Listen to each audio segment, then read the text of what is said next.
Hey, real quick, before we get started, CityCast Philly is getting ready for something big, our 1-year anniversary. Join us on Wednesday, August 30th at 6 p.m. at the Indy Hall Clubhouse in Northern Liberties. We're going to tape an episode of the show, then have some drinks and refreshments for you, and it's all free. Head to the link in our show notes or visit tinyurl.com/CC Philly to RSVP. Okay, here's the show.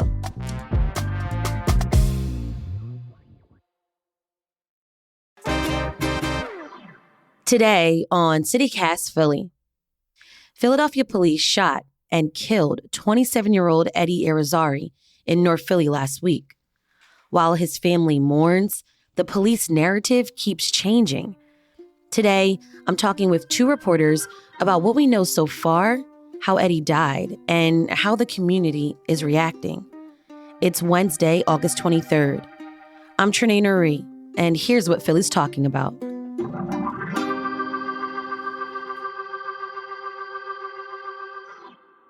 Ellie Rushing and Rodrigo Torrejón, you both cover criminal justice and law enforcement for the Philadelphia Inquirer, and you've been following this case and writing about it. Thanks for being here on the show. Thank you so much for having us. Yeah, thanks so much, Trenae. Last Monday, Eddie Irizarry was killed by police. Rodrigo, tell me a little bit about who Eddie was. Sure. So just in speaking with Eddie's family and his neighbors, he seemed like he was this introverted, really helpful young man. His family said that he would walk miles to get them groceries, particularly when they first arrived. Eddie followed his father, Eddie Irizarry, his namesake, from Puerto Rico about 7 years ago. And, when they moved here, he would go get them groceries no matter where he had to go. He had a love for fixing cars and dirt bikes. That was his passion. His father's also an auto mechanic, so he kind of followed in his footsteps. And, whether it was this small or big issue with your car or with your bike, he would always kind of jump at the chance to help.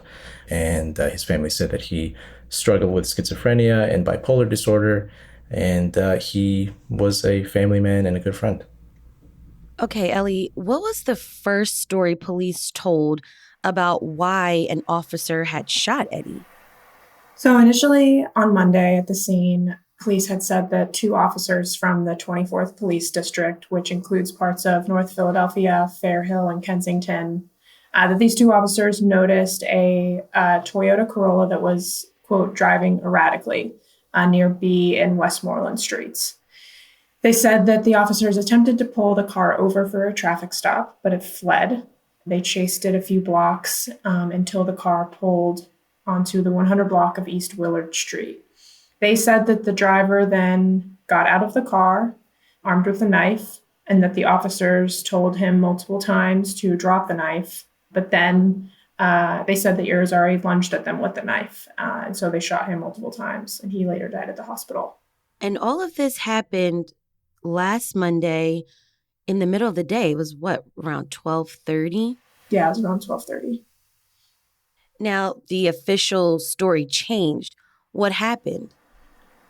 So almost immediately, there were things that didn't really make sense to both Rodrigo and I, and also the family, Irizarry's family, and the people who lived on the block. From my perspective at the scene, his car was not parked in the middle of the street as you'd expect, a car chase to be. It was parallel parked in a parking spot.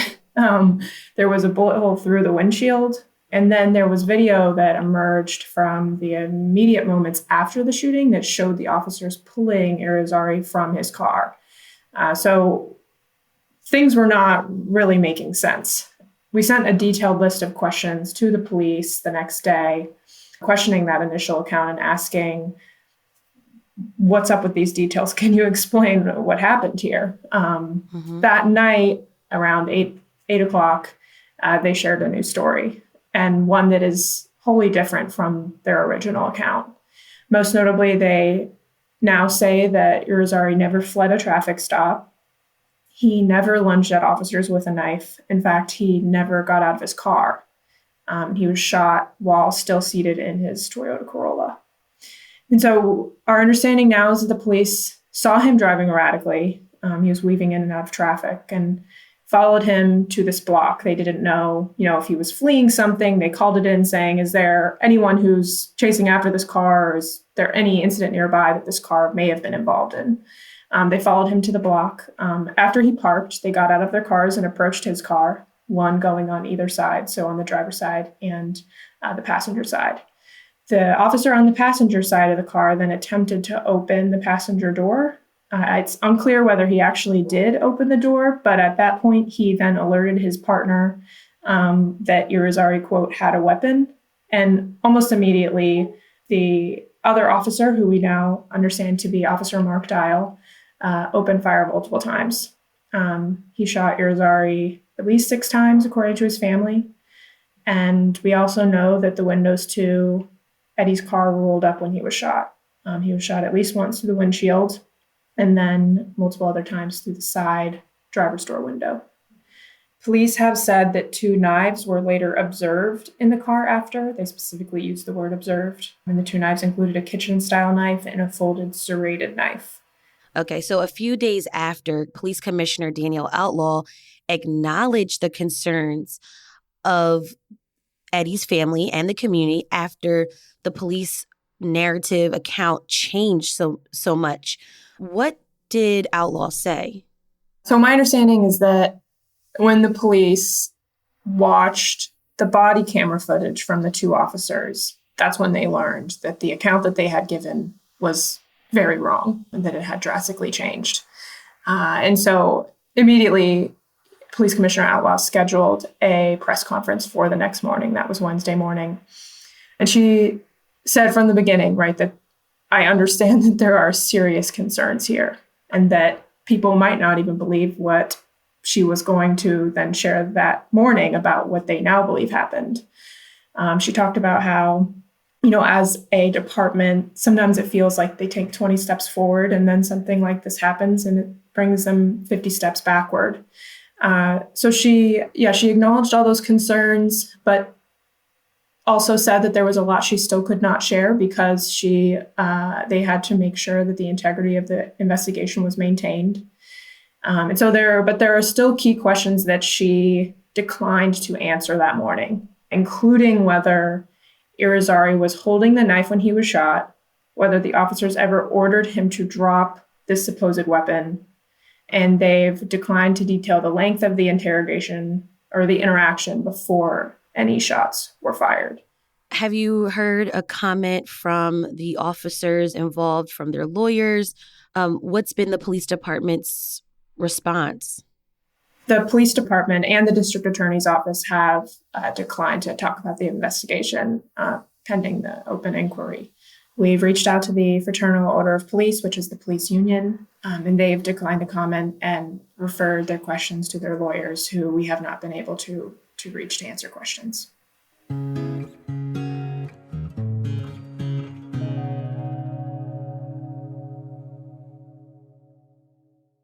Welcome to Welch's Fruit SMR. Enjoy the big, bold, vibrant sounds of real fruit. Orange, pineapple, apple juice. Strawberry spread. Sparkling rosé.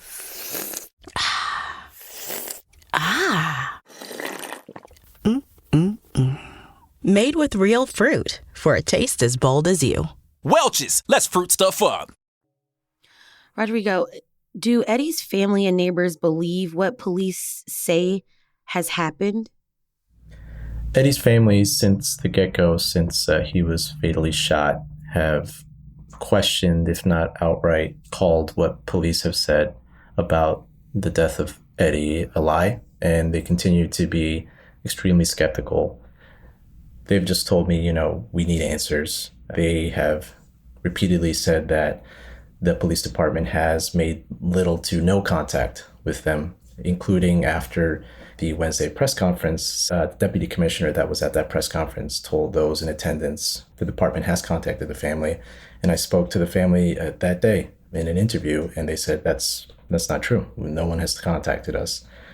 So That may have changed since, but as of Thursday, which is the last time that I spoke to them at length, they had not been contacted by the Philadelphia Police Department, according to them, and they had also not seen Eddie's body in any capacity. They actually said that the first time that they went to the hospital, which would be Monday, shortly after Eddie was shot and killed, they went to Temple University Hospital because that's where Eddie was taken.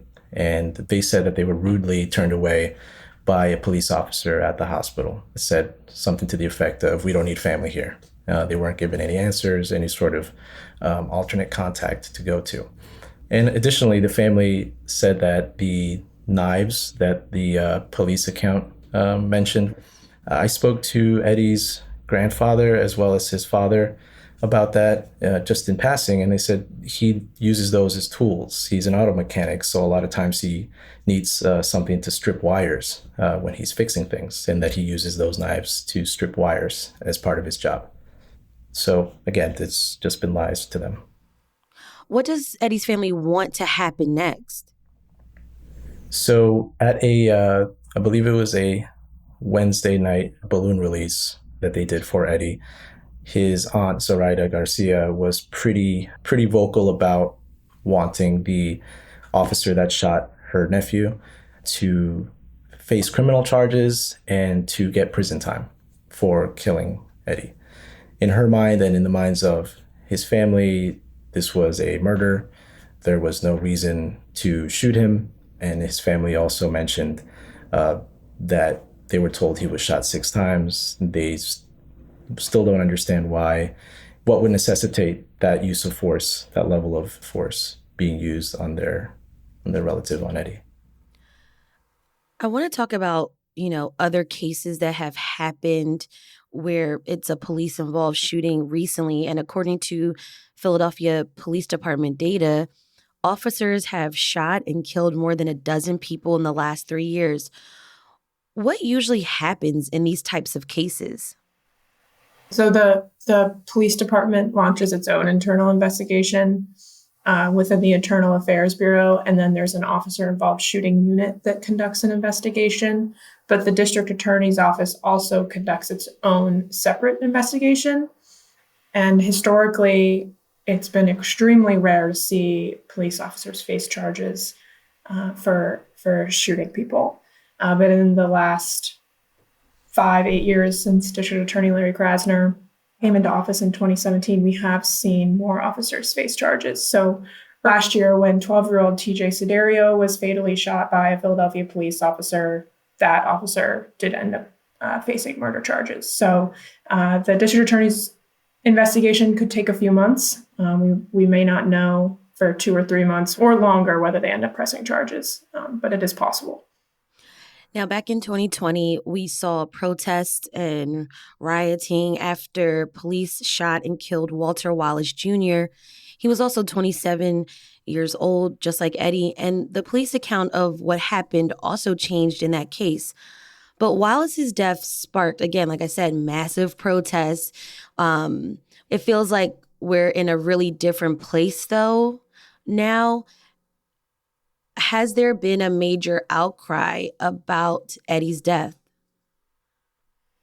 It's been interesting. I thought that we might see protests over this, given the drastic changing narrative. But I think what you said about we're in a very different place as a city and as a country compared to where we were in 2020 is significant, right? In 2020, we were coming off the heels of George Floyd's murder after just a year full of disruptions. And now 3 years later, the city has faced the worst gun violence epidemic stretch in its history.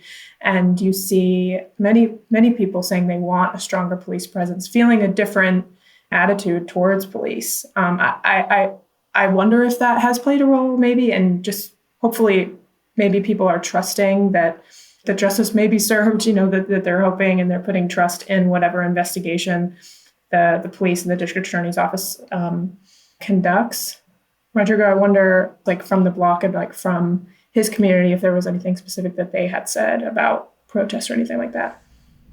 There was actually a relative, I believe he said that Eddie was his nephew. I spoke to very briefly about that at the balloon release. And he said he didn't really give the reasons why, but he kind of intimated that they just wanted to keep it orderly.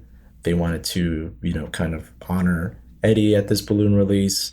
And they didn't really have any plans to do any sort of protests or any sort of kind of movements for Eddie, at least not in the immediate future. They seemed very exhausted with how things played out. His father actually said something to me about how, he came to this country 9 years ago, so around 2 years prior to Eddie coming to the country from Puerto Rico. And he said, I always thought something like this could happen to me. And he mentioned seeing stuff like this, shootings in the streets happening on TV, watching it on TV. Mm-hmm. He said, but I never thought it would happen to one of my children, and much less that the shooter would be a police officer. So I think part of it might just be that kind of exhaustion from this being a thing that happens so frequently. I don't know that it even entered their minds, the family's minds, to do any sort of protest. I also wonder if the police initial narrative has played to their advantage in that way. We don't have video of the shooting itself, whereas with Walter Wallace Jr.'s killing, there was a very clear video of police shooting him in front of his mother. It was an awful and dramatic video. And yeah, I remember. With this, we only have the initial moments after. I also think that when people heard that he had a knife and lunged at police, I don't know if everyone is in tune with the media and with the story to know that the story has drastically changed. And when there is no video that totally proves that wrong, that they can watch on Instagram on their phones, they just might not feel as invested in this case. All right, that was Ellie Rushing and Rodrigo Torrejón, who both cover criminal justice and law enforcement for the Philadelphia Inquirer. Thank you both so much for breaking this down on CityCast Philly. Thank you always. It's always great to be here. Thanks, Trenae. We'll have a link to Ellie and Rodrigo's reporting in our show notes. After we taped this interview, lawyers for Irizarry's family held a press conference. They shared surveillance video from a home near the shooting, which showed officers opening fire on Irizarry's car. And according to the Philadelphia Inquirer, that was all less than 5 seconds after the officers left their patrol car. Attorney Shaka Johnson said he plans to file a wrongful death lawsuit against Officer Mark Dial and the city of Philadelphia on behalf of Irizarry's family. That's all for today here on CityCast Philly. Rate the show, leave us a review, and hit that subscribe button. We'll be back tomorrow morning with more news from around the city. Bye.